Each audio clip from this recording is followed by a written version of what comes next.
Fala, galera que nos acompanha pela TV Paraíba Educa.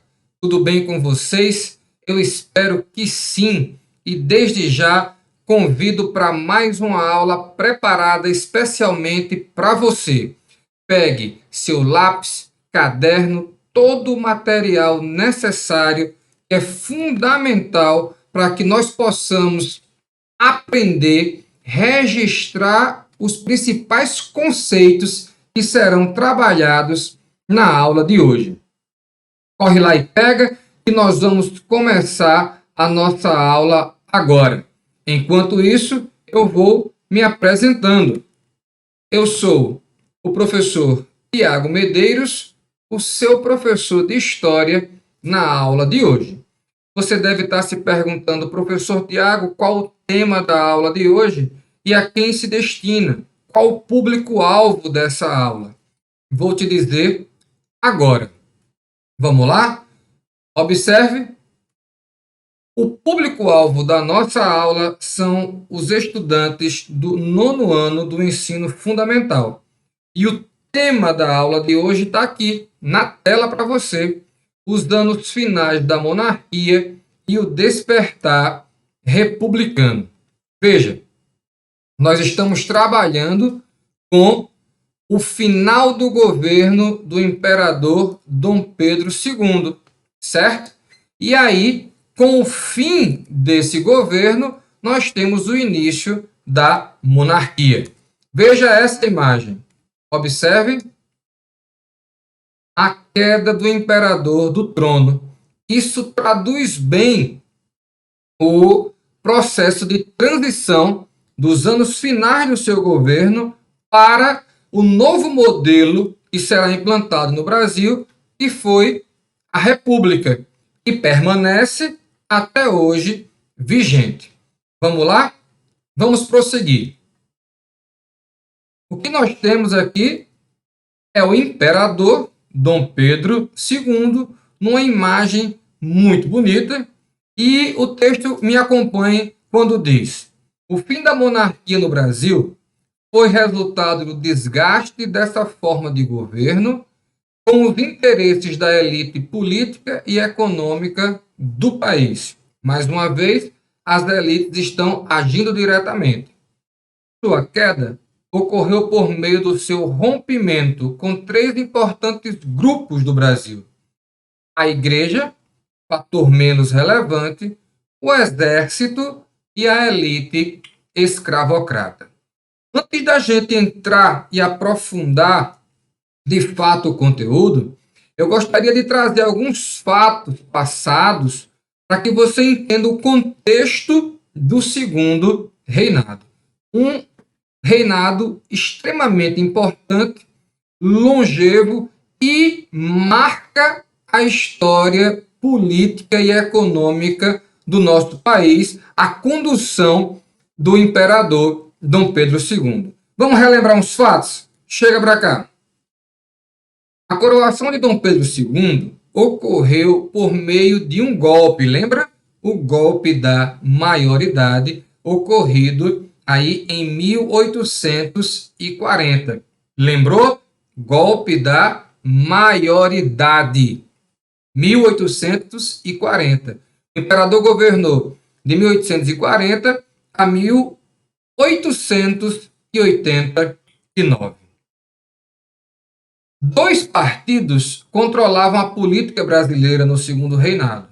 Eram o Partido Liberal e o Partido Conservador. Vamos vendo. O sistema político brasileiro ficou conhecido como parlamentarismo às avessas, porque era completamente diferente daquilo que se via, por exemplo, na Inglaterra. Na economia, o café estabeleceu-se como o nosso principal produto e, entre 1840 e 1860, aconteceu um período de prosperidade muito grande, conhecido como Era Mauá. Mauá era um entusiasta da industrialização. A abolição da escravatura foi resultado de uma intensa mobilização popular e política aliada com a resistência realizada pelos escravos. concretizou-se com a assinatura da Lei Áurea, feita pela princesa Isabel, em 13 de maio de 1888. Mesmo Dom Pedro II tendo defendido o fim da escravidão por muito tempo, quem definiu esse final foi sua filha, a princesa regente, a princesa Isabel. A Guerra do Paraguai foi um divisor de águas na história do Segundo Reinado. Anota aí. Nesse conflito, o Brasil envolveu-se em uma luta contra o Paraguai entre 1864 e 1870. Ok? Por fim, os militares foram o grupo de maior envolvimento com a proclamação da República no Brasil. O que é que isso quer dizer? Os militares lideraram o processo golpista contra o Dom Pedro II. A proclamação, de fato, olha que interessante, foi realizada por José do Patrocínio, tá? Em 15 de novembro de 1889, porque o José do Patrocínio proclama a República na Câmara, tá, dos Vereadores do Rio de Janeiro.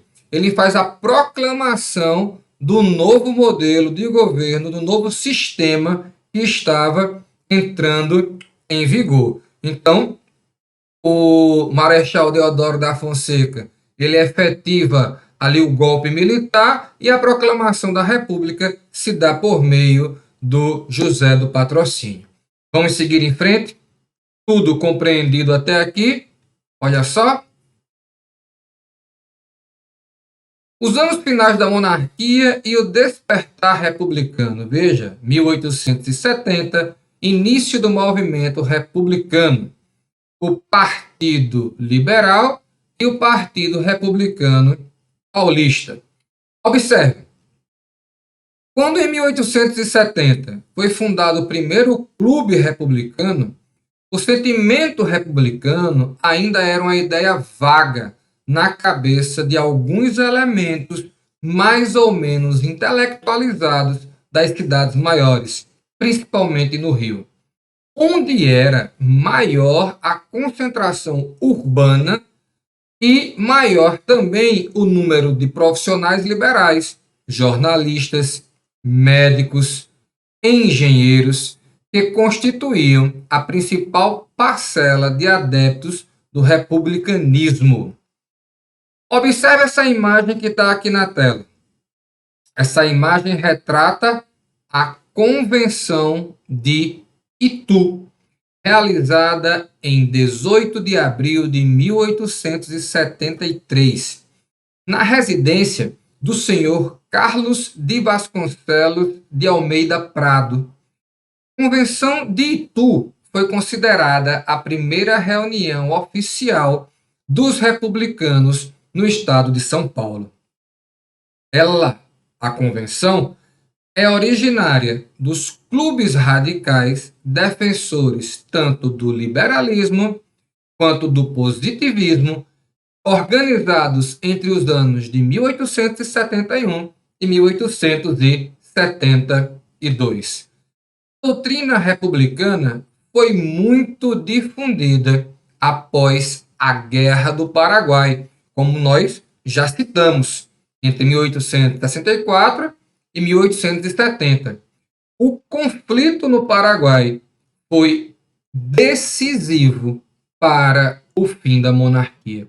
Porque, mais uma vez, reitero, os militares foram os responsáveis, os líderes, para a deflagração do golpe contra o monarca. Vamos passar? Olha só, outro ponto fundamental foi o problema sucessório que o Dom Pedro II tinha para resolver. Como assim? O Dom Pedro, ele perdeu seus descendentes masculinos, tá? O príncipe Afonso Pedro e o príncipe Pedro Afonso. E aí, a princesa Isabel e a princesa Leopoldina tornaram-se as sucessoras ao trono. Havia um problema? Havia. Havia uma questão da misoginia e todo o preconceito contra a princesa Isabel por ser uma mulher. Tá? Dom Pedro não preparou a princesa Isabel para a sucessão e o pior de tudo foi o Conde D, que era o marido da princesa Isabel, tido como persona não grata dentro da família real. Os jornalistas perseguiam ele recebia o apelido de o francês. Vamos entender um pouco mais sobre o Conde D? Olha só. O Conde D, nascido na França, se chamava Louis-Philippe Marie Ferdinand Gaston. Era neto do rei Luís Felipe I, mas se rendeu aos encantos da princesa brasileira em 1864, quando renunciou ao direito à linha de sucessão para casar-se com Isabel. Como eu falei, ele era conhecido popularmente como o francês, e as constantes cobranças em funções que estavam fora de sua responsabilidade e as críticas sobre a forma como o conde conduzia os negócios públicos tornou seu Gaston uma das figuras mais impopulares do império. E tem outro fato importante que eu não podia deixar de lado: a condução das tropas na Guerra do Paraguai, quando o Duque de Caxias retornou ao Brasil. O Conde D, ele liderou um processo de chacina contra os paraguaios. Então, o que ele deixou no Paraguai foi um rastro de sangue e uma carnificina realizada pelo exército brasileiro contra o povo paraguaio, basicamente já rendido. Esse é um ponto também crucial para a sua impopularidade. Seguindo em frente, o que nós temos? A questão militar, a Guerra do Paraguai. E eu já trago aqui uma imagem que retrata a Batalha Naval do Riachuelo, travada em 1865. Ok? A vitória na Guerra do Paraguai contribuiu para que os militares se conscientizassem de quê? Da sua importância. Até então, o exército era colocado em segundo plano em relação à marinha, sempre apoiada pelo Império. Dada a necessidade de defesa de um litoral de mais de 8.000 quilômetros. A Guerra do Paraguai demonstrou que as fronteiras terrestres também precisavam ser guarnecidas e que o exército precisava de mais apoio, maior efetivo, melhores equipamentos e melhores salários. O exército volta empoderado da Guerra do Paraguai. A guerra demonstrou que as fronteiras elas precisavam, além de ser guarnecidas, precisavam de fortalecimento e, de fato, essas reivindicações dos militares não foram atendidas. O Império deslocou progressivamente a parcela da oficialidade do Exército para onde? Para a oposição. O que é que ocorre? A animosidade dos militares contra o Império foi catalisada pela influência da corrente filosófica positivista. O positivismo foi muito forte nesse processo, entre alguns oficiais, com destaque para Benjamin Constant. O que é que acontece? Para esses grupos de militares, a monarquia se constituía como o quê? Como um regime retrógrado, e contrário aos princípios nacionais de organização política. Devido a todos esses fatos que nós citamos, nós podemos perceber que as reivindicações dos militares por apoio para guarnecer melhor as fronteiras, um efetivo maior e profissional, melhores equipamentos e fortalecimento dos soldos não foram atendidos pelo imperador e automaticamente uma grande parcela do exército passa para a oposição. O que de fato não se traduz com o Marechal Deodoro da Fonseca, que era um monarquista convicto. Tá? Vamos seguir em frente. E a questão religiosa, como é que se deu? A questão religiosa gira em torno da Bula Syllabus do Papa Pio IX. Olha só que charge interessante a questão religiosa. E o Papa, com uma palmatória aqui representada, dando uma palmada no imperador Dom Pedro II. Nós vamos entender todo esse processo em torno da questão religiosa. Só para resumir, nós já trabalhamos, tá, a questão militar, agora a questão religiosa. Ao imperador, por exemplo, Dom Pedro II, era facultado o direito ao padroado. O que é isso, professor? Era uma prerrogativa de preencher os cargos eclesiásticos mais importantes. O imperador, por exemplo, nomeava bispos, para vocês entenderem. Ele também tinha outra prerrogativa chamada de beneplácito. Que é isso? A aprovação das ordens e bulas papais que chegassem de Roma, para que fossem cumpridas, o imperador precisava dizer que sim ou que não aqui no território nacional. Os próprios sacerdotes eram tratados como funcionários públicos, recebendo o quê? Salários da coroa. Olha só que relação. O bispo do Pará, Antônio de Macedo Costa, e o bispo de Olinda, Vital Maria, anota aí esse nome.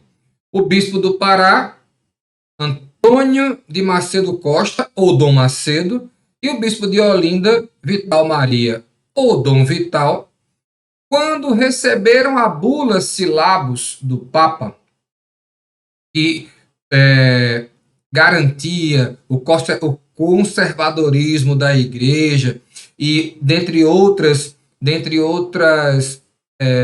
imposições, a bula, ela, de certa forma, afastava instituições que estivessem atreladas a um sistema secular da igreja, que é o caso da maçonaria. E aí esses dois bispos, Dom Macedo e Dom Vital, passam a atacar a maçonaria, ameaçando, inclusive, os religiosos ligados à maçonaria de não poderem continuar participando das atividades religiosas e de perderem o direito à sepultura eclesiástica e à absolvição sacramental. Os caras levantam uma bandeira de guerra contra os maçons.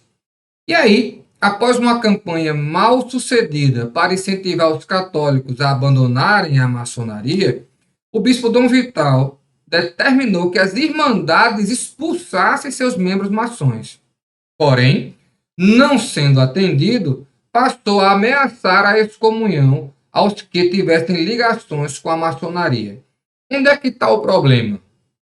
Quando a bula chegou no Brasil, o imperador Dom Pedro II, que tinha a maioria do seu gabinete repleto de maçons, disse não, ela não será cumprida. Então, vamos manter as coisas como estão. Os dois bispos, Dom Macedo e Dom Vital, resolveram descumprir a ordem do imperador e cumprir a ordem do Papa Pio IX. O que é que aconteceu? Aconteceu a punição dos dois e a condenação dos bispos a 4 anos de prisão. Isso gerou um rebuliço entre a igreja e o Estado. O que é que aconteceu? houve um processo diplomático para resolver a questão e o impasse foi resolvido definitivamente com a anistia do imperador aos bispos. Então, a questão religiosa também foi crucial para os anos finais da monarquia. Seguindo em frente, a questão escravista, questão militar, questão religiosa e questão escravista. Olha aqui a Gazeta de Notícias trazendo a notícia do 13 de maio de 1888, a assinatura da Lei 3353, a Lei Áurea, que extinguia a escravidão no Brasil, sem a indenização dos seus ex-proprietários. O que isso revela? Que a base de proteção do imperador, a base política garantidora do seu governo, vai abandoná-lo de fato, porque principalmente os barões do café do Vale do Paraíba, que tinham um plantel enorme de escravos, quando se sentem prejudicados pela Lei Áurea, de monarquistas se tornam republicanos imediatamente a partir do momento que os seus interesses econômicos, principalmente, e políticos são, a partir daí, contrariados.